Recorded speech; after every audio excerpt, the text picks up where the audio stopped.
दोस्तों आज हम बात करेंगे इनकम टैक्स के सेक्शन 194Q और 206C1H के बारे में।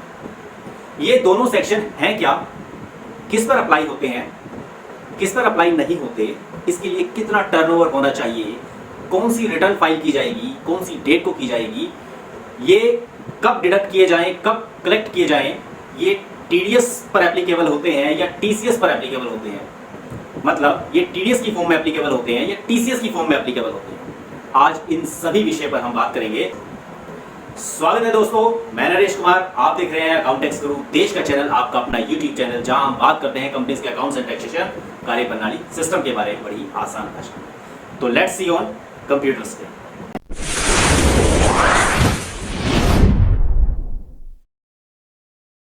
वीडियो अच्छी लगी हो तो वीडियो को लाइक करें, चैनल पर अगर आप पहली बार आए हैं तो सब्सक्राइब करें चैनल को, और दोस्तों बेल आइकन को हिट करना बिल्कुल ना भूलें, ताकि जब भी हमारी कोई नई अपडेट्स आए, नई वीडियो आए तो आपको सबसे पहले मिले।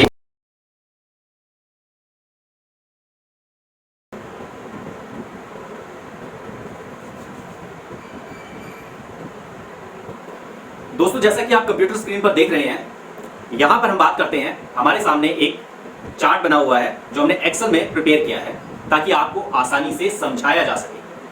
चलिए सबसे पहला पॉइंट है, हम बात करेंगे और आपको बता दें, इसमें सबसे पहले सेक्शन 194Q ये जो है ये टीडीएस के लिए यूज होता है।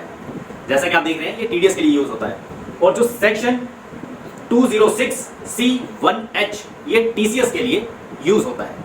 अब ये कब एप्लीकेबल होगा, कब नहीं होगा, अब हम देख लेते हैं। सबसे पहले इन दोनों में क्या डिफरेंस है। नंबर एक पॉइंट है, इसमें हम बात करते हैं पर्पस की, कि इन दोनों सेक्शन को लाने का पर्पस क्या था। देखिए सबसे पहले 194Q टीडीएस के लिए जो अप्लाई होता है, ये इसका जो पर्पस है वो टैक्स डिडक्ट करने का है, मतलब TDS tax deducted at source, इसका जो पर्पस है वो टैक्स टू बी डिडक्टेड, इसका जो यूज है वो टैक्स को डिडक्ट करने के लिए होता है। और जो 206C1H है, ये जैसा कि आप ये देख रहे हैं, इसका जो यूज है ये टैक्स को कलेक्ट करने के लिए होता है। आगे फर्दर हम देखेंगे। नंबर दो, दूसरा पॉइंट, इसकी एप्लीकेबिलिटी जो है वो क्या है। ये एप्लीकेबल होता है बायर के ऊपर, परचेजर के ऊपर, जो सामान को खरीदता है, परचेज करता है। और दूसरा है 206C1H टीसीएस, ये एप्लीकेबल होता है सेलर के ऊपर, जो सामान को बेचता है। तीसरा पॉइंट हम बात करते हैं जो है काउंटर पार्टी। काउंटर पार्टी क्या होती है, जो सामने वाली पार्टी है। जैसे एग्जांपल, जो परचेज कर रहा है उसके सामने वाली पार्टी है सेलर, और जो सेल कर रहा है उसके सामने वाली पार्टी है बायर। तो अब हम बात करते हैं काउंटर पार्टी। काउंटर पार्टी जो सेलर है, टीडीएस के केस में 194Q टीडीएस के केस में जो सेलर है वो रेजिडेंट होना चाहिए। मतलब रेजिडेंट की डेफिनेशन मैं आपको बता दूं, 180 डेज उसे इंडिया में होने चाहिए। मतलब अगर वो बाहर, इंडिया से बाहर उसका आना जाना है, कभी 3 महीने इंडिया में, कभी 6 महीने आउट ऑफ इंडिया, तो उसके जो डेज काउंट होंगे as per income tax law, वो 180 डेज इंडिया के अंदर प्रेजेंट होना चाहिए, तो वो रेजिडेंट सेलर माना जाएगा।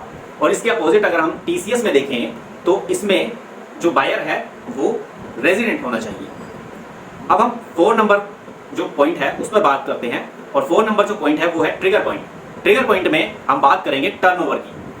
जो टीडीएस है 194Q, इसमें जो टर्नओवर है या ग्रोस रिसिप्ट है, ठीक है, वो क्या होनी चाहिए, वो 10 करोड़ को इंक्रीज करनी चाहिए। जो टर्नओवर है, मतलब टर्नओवर मींस सेल, जो सेल है, और ये टर्नओवर किस वैल्यू को काउंट किया जाता है, एक टैक्सेबल वैल्यू होती है, जिस वैल्यू के ऊपर टीडीएस, मतलब टैक्सेबल वैल्यू मतलब जिस वैल्यू के ऊपर जीएसटी कैलकुलेट किया जाता है, उस वैल्यू को टैक्सेबल वैल्यू कहते हैं। टैक्सेबल वैल्यू, फिर उसके बाद जीएसटी, और इन दोनों को जोड़कर बनती है इनवॉइस वैल्यू। तो जो टैक्सेबल वैल्यू है उसके ऊपर ये कैलकुलेट होगा। जो टैक्सेबल वैल्यू है वही हमारा टर्नओवर है और वही हमारी सेल है, और उसी को आपने इस पर्पस के लिए उसी टर्नओवर को काउंट करना है।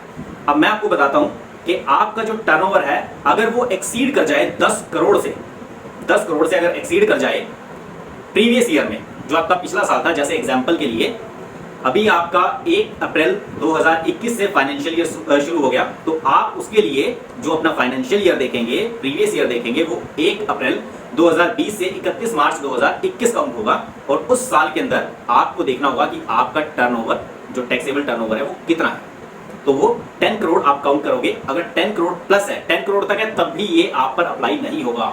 एक्सीड वर्ड इसके अंदर यूज किया गया है। 10 करोड़ को अगर एक्सीड कर जाता है, 10 करोड़ 1 रुपया भी हो जाता है, तो ये आपके ऊपर अप्लाई हो जाएगा, एप्लीकेबल हो जाएगा। अगर आपका 10 करोड़ रुपए तक है, अप टू 10 करोड़, तो ये आप पे अप्लाई नहीं होगा। आपको कोई जरूरत नहीं है इस पंगे में पढ़ने की, कोई टीडीएस वगैरह डिडक्ट करने की। आप टेंशन फ्री रहिए अगर आपका 10 करोड़ तक टर्नओवर है तो। ऐसे ही सेम मैं आपको बताऊं, टीसीएस के केस में भी बिल्कुल सेम है। अगर आपका टर्नओवर 10 करोड़ को एक्सीड कर जाता है, तभी आपके ऊपर टीसीएस अप्लाई होगा, ठीक है जी। तभी आपको किसी का टीसीएस कलेक्ट करने का राइट है। अदरवाइज आपको जरूरत नहीं है कि आप किसी का टीसीएस कलेक्ट करो और इतनी टेंशन लो। आप तभी किसी का टीसीएस कलेक्ट कीजिए जब आपका टर्नओवर 10 करोड़ को एक्सीड कर जाए, 10 करोड़ 1 रुपया हो जाए। 10 करोड़ अप टू 10 करोड़ तक कोई जरूरत नहीं है कि आप किसी का टीसीएस कलेक्ट करें और बेकार में टेंशन लें, ठीक है जी। अब मैं आपको इसमें बताता हूं कि जो टीसीएस और टीडीएस है, इन दोनों में से सबसे पहले टीसीएस जो है, सबसे पहले जो टीसीएस है वो आया था। और ये जो टीसीएस आया था, ये हमारा फाइनेंशियल ईयर 19-20 में आ गया था। जब ये फाइनेंशियल ईयर 19-20 में आया था, तो इसका जो टर्नओवर है वो 18-19 देखा गया था इसको कैलकुलेट करने के लिए। तो अब तो आप आज से अब देखोगे, जैसे अभी हमारा फाइनेंशियल ईयर 21-22 चल रहा है। अब 21-22, 1 अप्रैल 21 से 31 मार्च 22 तक ये जो चल रहा है, तो आप इसका प्रीवियस ईयर 20-21 ले सकते हो, 1 अप्रैल 20 से 31 मार्च 21 का, ठीक है जी। अब हम इसमें आगे बात करते हैं। 5वां नंबर पॉइंट है, 5th नंबर पॉइंट, ये कहता है with effect, WEF, with effect from. ये कब से अप्लाई हुआ? अगर हम बात करें TDS 194Q, ये 1 जुलाई 2021 से अप्लाई हुआ है। ये अप्लाई होने का मतलब ये है कि 1 जुलाई 2021 से आप पर ये अप्लाई होने का मतलब ये है कि आप TDS डिडक्ट कर सकते हैं। लेकिन जो प्रीवियस ईयर है वो आपको 1 अप्रैल 2020 से 31 मार्च 2021 का ही टर्नओवर देखना होगा इसके लिए। और उसके बाद अगर मैं टीसीएस की बात करूं तो ये 1 अक्टूबर 2020 से एप्लीकेबल हो गया था। 1 अक्टूबर 2020 से ये एप्लीकेबल हो गया था विद इफेक्ट फ्रॉम, ठीक है जी। उसके बाद हम बात करते हैं 6ठे नंबर पॉइंट की। 6ठे नंबर पॉइंट की अगर हम बात करें तो timing of tax deducted and collected, मतलब कि उसकी टाइमिंग क्या है टैक्स को डिडक्ट करने की और कलेक्ट करने की, इसमें थोड़ा सा डिफरेंस है। जो टीडीएस को अगर हम देखें तो टीडीएस में 2 बातें आती हैं। अगर आप पेमेंट कर रहे हो, आपने परचेज किया और परचेज की पेमेंट कर रहे हो सामने वाली पार्टी को, तो आप टीडीएस को डिडक्ट कर लेंगे, फिर उसकी पेमेंट करेंगे। दूसरी सिचुएशन, अगर आप उसकी पेमेंट नहीं कर रहे, आपने उससे परचेज किया और उसका बिल अपनी बुक्स में एंटर कर लिया, तो आप तब भी उसका टीडीएस डिडक्ट करके उसकी एंट्री डालेंगे, एक जनरल एंट्री पास कर देंगे। मान लीजिए आपका 10 लाख की परचेज थी, ठीक है, और उस 10 लाख की परचेज में से मान लीजिए एग्जांपल के लिए आपका जो भी टीडीएस बनता है वो आपने डिडक्ट किया और जनरल एंट्री पास कर दी। मतलब पार्टी को आपने डेबिट कर दिया इतने रुपए से, क्योंकि आपको उतने रुपए उससे लेने हैं टीडीएस के, तो पार्टी को डेबिट कर दिया और आपने क्रेडिट में उसका जो भी परचेज है वो कर दी, ठीक है जी। मतलब कहने का ये है कि आपने पार्टी को डेबिट कर दिया और क्रेडिट में आपने जो ये टीडीएस का आप बनाओगे सेक्शन, वो आपने क्रेडिट करना है। मतलब कि आप एक सेक्शन बना लोगे, सेक्शन 194Q, ठीक है। सेक्शन 194Q फॉर टीडीएस आप एक सेक्शन बना लोगे और उस सेक्शन को आप क्रेडिट में रखोगे और डेबिट में रखोगे पार्टी का नाम, ठीक है। ये एंट्री आप पास कर लोगे। और सेम ऐसे ही आप टीसीएस का देखोगे। टीसीएस में थोड़ा सा अलग है। टीसीएस में वो क्या कहता है, टीसीएस में कहता है कि at the time of receipt, जब आप किसी को सेल कर रहे हो और उससे पेमेंट आप लोगे, पेमेंट रिसीव करोगे, उस टाइम पर आप उसे टीसीएस भी कलेक्ट करोगे, जो भी टीसीएस बनता होगा, ठीक है। तो मतलब ये पेमेंट के टाइम पर है, उसमें आपने उसका बिल डाला तो उस टाइम पर आप टीसीएस कलेक्ट नहीं करोगे, आप पेमेंट के टाइम पर ही टीसीएस कलेक्ट करोगे। मतलब आपको उसे पेमेंट भी लेनी है प्लस में उसे टीसीएस भी लेना है। तो जब आप उसे सेल करोगे उसके बिल में ही टीसीएस लगाकर उसे दे दोगे, ताकि जब वो आपको पेमेंट करे तो वो आपको टीसीएस के साथ पेमेंट करेगा, ठीक है। अब हम बात करते हैं 7वें नंबर पॉइंट पर। जो हमारा ये 7वां नंबर पॉइंट है, इस 7वें नंबर पॉइंट में कहता है एडवांसेस। अब एडवांसेस के मामले में हम टीडीएस को देखें तो टीडीएस जो है, अब इसमें टीडीएस क्या कहता है कि TDS shall be deducted on advance payment mode. TDS deduct किया जाएगा एडवांस पर भी अगर आपने कोई एडवांस दे रहे हो तो भी आप टीडीएस डिडक्ट करोगे। इसके अपोजिट अगर हम टीसीएस देखें, TCS shall be collected on advance receipt. अगर आप टीसीएस के केस में किसी से एडवांस पेमेंट ले रहे हो, आप सेल कर रहे हो और एडवांस पेमेंट ले रहे हो, तो आप टीसीएस उस पर अप्लाई करोगे, TCS shall be collected on advance receipt. ठीक है, इसी तरह से हम 8 नंबर पॉइंट देखें। अगर हम रेट की बात करें तो किस रेट से टीडीएस और टीसीएस डिडक्ट और कलेक्ट किया जाएगा। अगर हम रेट की बात करें तो 0.1%, 0.1% आपको टीडीएस को डिडक्ट करना है। ठीक है, और अगर हम टीसीएस के रेट की बात करें तो टीसीएस का जो रेट है वो भी 0.1% है। अगर मान लीजिए टीडीएस के केस में सामने वाले के पास पेन नंबर ही नहीं है, ठीक है जी, या वो पेन नंबर देना ही नहीं चाहता या दे ही नहीं रहा, तो टीडीएस के केस में आप 5%, जी हाँ 5% टीडीएस डिडक्ट करेंगे उसका। ठीक है, और अगर टीसीएस की बात करें, अगर आप टीसीएस देखेंगे तो उसमें थोड़ा सा अपोजिट है। उसमें अगर सामने वाला अपना पेन नहीं देता तो आप 1% टीसीएस कलेक्ट करेंगे। उसके बाद हम बात करते हैं इसमें जो ये मतलब कि ओन अमाउंट एक्सीडिंग 50 lakhs, मतलब जो ये आप 1% या 0.1% टीडीएस डिडक्ट करेंगे। अगर आप 0.1% या 5% टीडीएस डिडक्ट करेंगे तो ये किस अमाउंट पे करेंगे। ये लिखा हुआ है कि own amount exceeding 50 lakh, own amount exceeding 50 lakh, मतलब 50 लाख तक की एग्जेम्पशन दी हुई है कि आप 50 लाख तक अगर कोई पेमेंट कर रहे हैं तो आप उसके ऊपर टीडीएस डिडक्ट नहीं करेंगे। जब आपका अमाउंट 50 लाख को एक्सीड कर जाएगा तो आप एक्सीडिंग अमाउंट के ऊपर टीडीएस डिडक्ट करेंगे।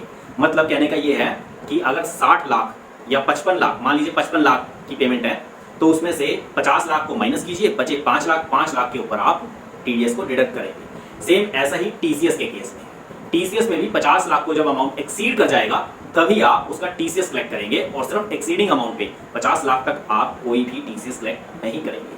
तो ये 50 लाख की लिमिट ध्यान रखिए टीडीएस को डिडक्ट करने में और टीसीएस को कलेक्ट करने के लिए। ये एग्जेम्पशन दी गई है इनकम टैक्स डिपार्टमेंट की तरफ से, 50 लाख तक ना तो टीडीएस डिडक्ट किया जाए ना ही टीसीएस कलेक्ट किया जाए।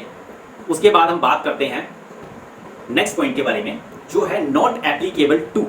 मतलब ये सेक्शन, ये पॉइंट क्या कहता है कि ये जो टीडीएस है ये किस पर एप्लीकेबल नहीं होगा, और ये जो टीसीएस है ये किस पर एप्लीकेबल नहीं होगा। इसमें देखिए बड़े ही सिंपल शब्दों में कहा गया है, transaction on which TDS is applicable, transaction on which TDS is applicable under other provision of the act. Number 1 point. दूसरा पॉइंट है transaction on which TCS is applicable under section 206C other than 206C1H।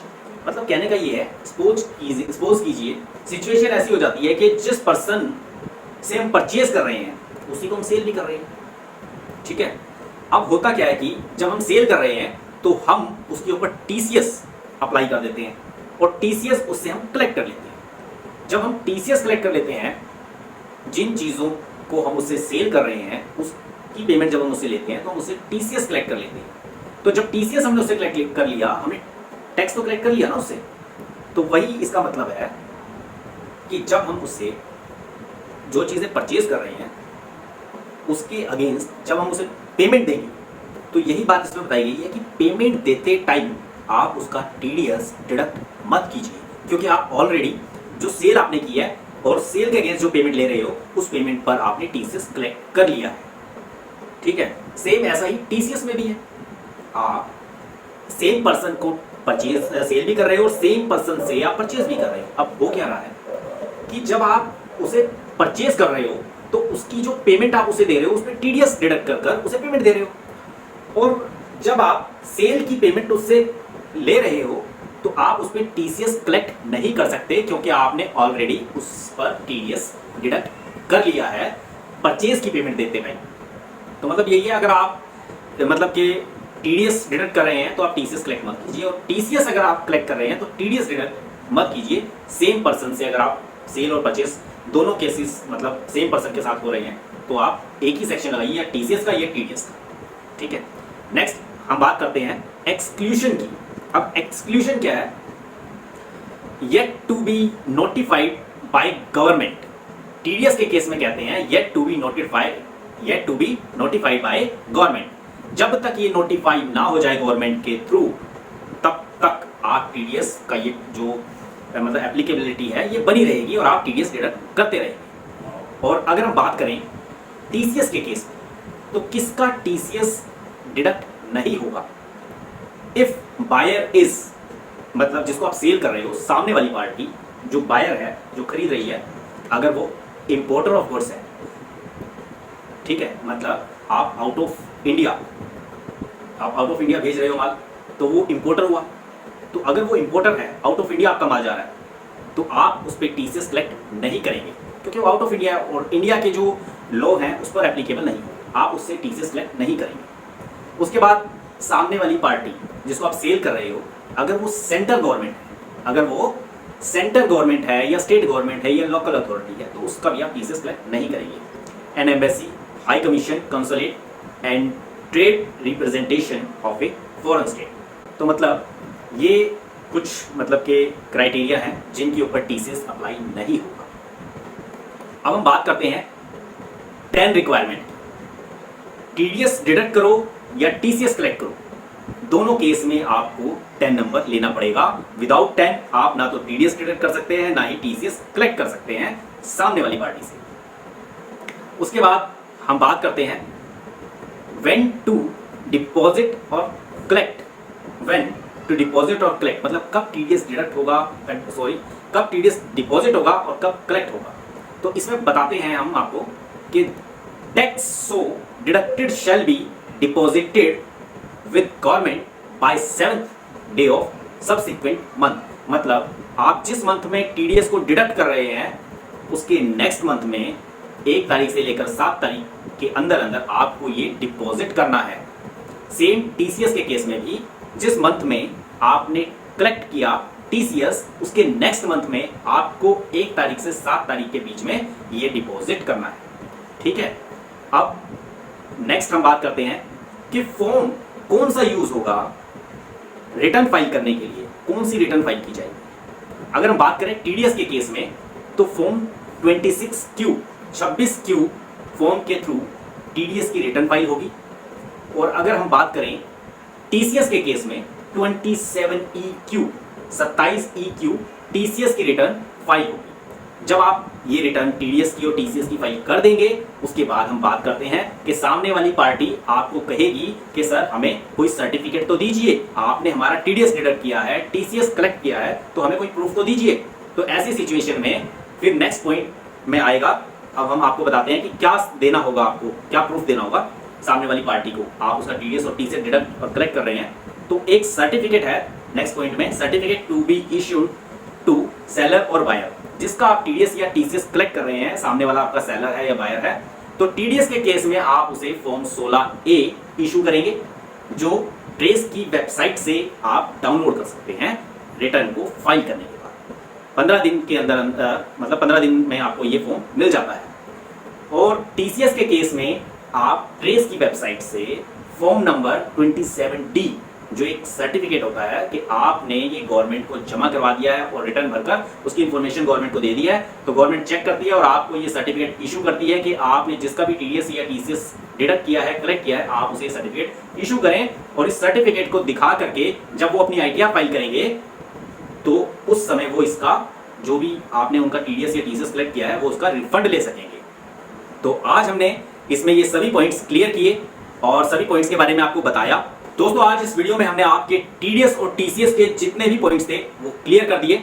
और जो TDS आपका 194Q में काटा जाता है और जो टीसीएस सेक्शन 206C1H के अंदर कलेक्ट किया जाता है टीसीएस, आज इन सभी पॉइंट्स के ऊपर हमने डिस्कस किया और आपको बताया कि कब टीडीएस कटेगा और कब टीसीएस कलेक्ट होगा। मुझे उम्मीद है दोस्तों आपको ये वीडियो बहुत बहुत बहुत पसंद आई होगी और आपके जितने भी डाउट्स हैं वो क्लियर हो गए होंगे और आपने इस वीडियो को लाइक, कमेंट और शेयर कर दिया होगा। और जो नए दोस्त चैनल पर पहली बार आए हैं, उन्होंने चैनल को सब्सक्राइब कर दिया होगा, बेल आइकन को प्रेस कर दिया होगा। इससे होगा क्या, जब भी हमारे YouTube पर कोई नई वीडियो आएगी तो आपके YouTube ब्राउजर में वो वीडियो सबसे पहले देखने को मिलेगी।